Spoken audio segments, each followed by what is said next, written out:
Olá pessoal, tudo bem?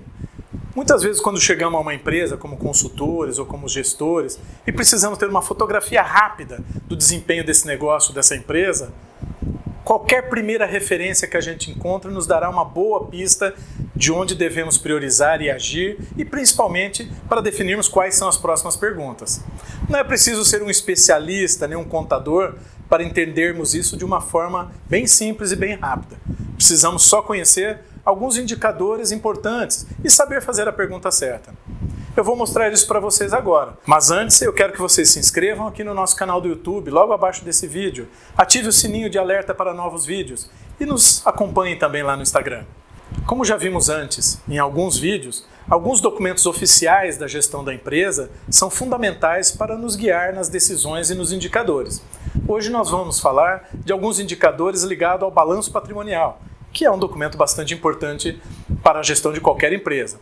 É claro que conseguimos uma enorme riqueza de informações com esse balanço patrimonial, mas como não somos contadores, somos consultores, gestores, precisamos só entender o que é importante para tomarmos decisões rápidas, para termos ações imediatas e que esteja ali à nossa mão a qualquer momento.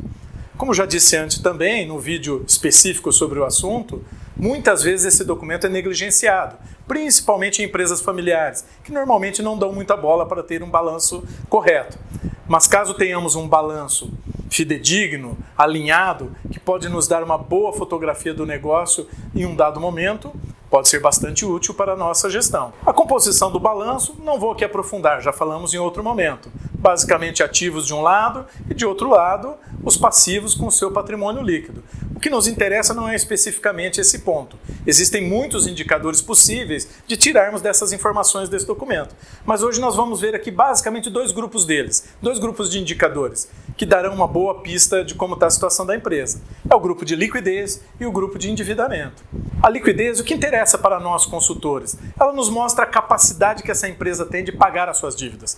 Temos alguns tipos de liquidez, mas vamos ver aqui pelo menos dois deles mais utilizados. O primeiro deles é a liquidez geral.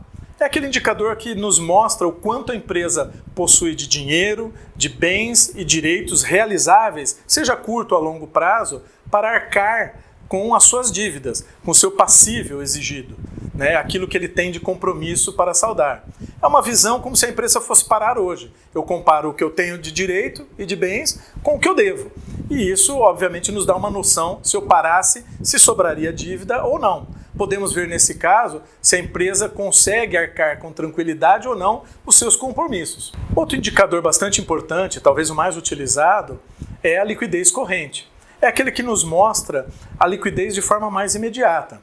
O quanto a empresa tem de dinheiro, quanto ela tem em banco, quanto ela tem a receber, o quanto ela tem em estoques, que são o que chamamos de ativo circulante, isto para pagar as suas dívidas também de curto prazo. Ou seja, eu comparo a minha capacidade de conversão em dinheiro de curto prazo com a minha dívida, o meu passivo circulante de curto prazo, o contas a pagar, as dívidas de fornecedores, de impostos, de empréstimos bancários, tudo que vence num período menor.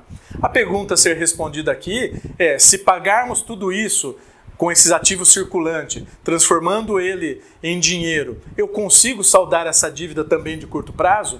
Ou eu dependo daquele dinheiro que virá no futuro?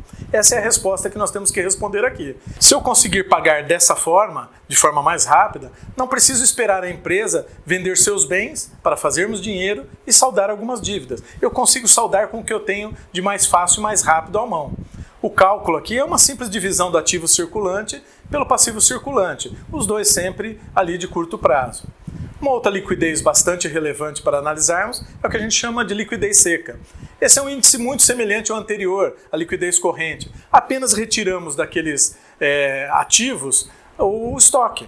O estoque fica fora desse ativo circulante porque a gente, obviamente, depende de vendê-lo para transformar em dinheiro. Então, nós olhamos a forma que nós temos de transformar dinheiro mais rápida possível, aquilo que está mais à mão. Essa é uma análise recomendada quando a transformação do estoque em dinheiro, no caso, pode não ser tão simples, é um produto complicado, às vezes um produto que depende de uma venda de nicho. Assim, itens de maior valor agregado, itens de baixo giro, em geral, causam uma dificuldade nessa transformação. Precisamos então contar com o dinheiro que já está mais à mão, que está no caixa ou que está de uma forma mais disponível. Em todos os indicadores de liquidez, o ideal é sempre que tenhamos um número maior do que 1, o que quer nos dizer que quanto maior, melhor para nós. Quanto maior, temos mais dinheiro disponível para saldar aquilo que está nos cobrando. O segundo grupo que falamos, é um grupo bacana também de indicadores para trabalharmos, é o que nós chamamos de endividamento. Este índice nos ajuda muito a entender as fontes de captação de dinheiro dessa empresa. O endividamento está relacionado, claro, a decisões estratégicas da empresa. Entender o quanto tiveram de pegar de dinheiro de terceiros para manter ou expandir o seu negócio. Quanto maior esse índice, mais exposto a risco está a empresa e, portanto, pior a situação. Vou dar aqui 4 desses indicadores de forma bem rápida. Primeiro é o que nós chamamos de grau de endividamento. Ele revela o tamanho dessa dívida. Ele expressa a proporção entre o que você tem de exigível, de dívida total, e o que você tem no total de direitos do outro lado. Essa relação importante que você nos demonstra qual é o tamanho do problema que você tem da dívida. Idealmente, a gente diz que esse número não deveria ser superior a 40%, 60%, depende de cada mercado de atuação. Mas o importante é que ele não comprometa mais do que isso. O outro índice importante aqui dentro é a composição desse endividamento. Ele vai nos dar aqui uma demonstração de quanto dessa dívida vai nos impactar a curto prazo e quanto vai nos impactar a longo prazo. Ela compara essas obrigações no tempo. Ou seja, se a dívida é muito elevada e se está concentrada no curto prazo, a curto período, a situação é bem difícil, pois percebemos uma pressão enorme no nosso fluxo de caixa. Mas, por exemplo, existem setores que são alavancados naturalmente. O caso de cooperativas agrícolas, por exemplo, que precisam manter um alto fluxo de dinheiro na mão de terceiros para que sua operação aconteça. Faz parte do jogo e, portanto, nós temos que saber que isso faz parte do indicador deles. O endividamento versus o EBITDA é muito utilizado pelo mercado de capitais. Ele indica essa capacidade que a empresa tem de gerar resultados operacionais para saldar o seu endividamento. Também pode ser visto como quantos anos a empresa levaria para cobrir essas dívidas somente gerando seus lucros operacionais.